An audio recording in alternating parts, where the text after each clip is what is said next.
WA is home to a third of Australia's coast. It is not just our beaches that are the world's envy, but our beautiful marine parks. Right on our doorstep, you can find exotic and wonderful marine life specific to WA. All I wanted to do today was go to Marmia Marine Park and go snorkeling and see some sick different species. I used to live in Ningaloo and there's incredible snorkeling up there, but it's not as accessible as this. We use these parks for scuba diving, surfing and recreation, but they are also vital in scientific research. Both fish and seagrass are key assets to the marine park, so we need to find out what's the best methodology for collecting quantitative data on those assets. The marine parks are representative areas of special marine habitat. The idea is to protect a little bit of each of the habitats, and that increases your biodiversity overall. While we enjoy the marine parks, we don't think about the work required to protect them. This is an example of a coral tile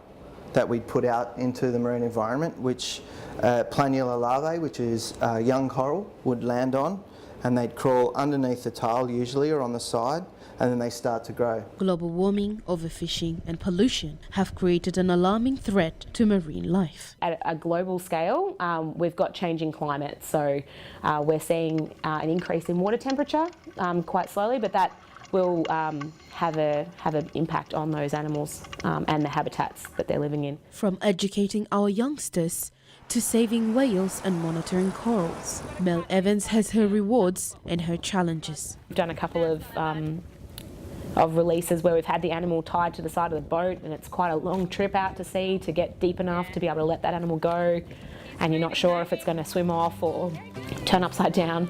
And so when they swim off and the last thing you see is their tail going under the water, then it's sort of like, yes, that's fantastic. If it wasn't for marine conservationists and good people doing fine work, we wouldn't have this fabulous ecosystem and the fabulous state that it's in.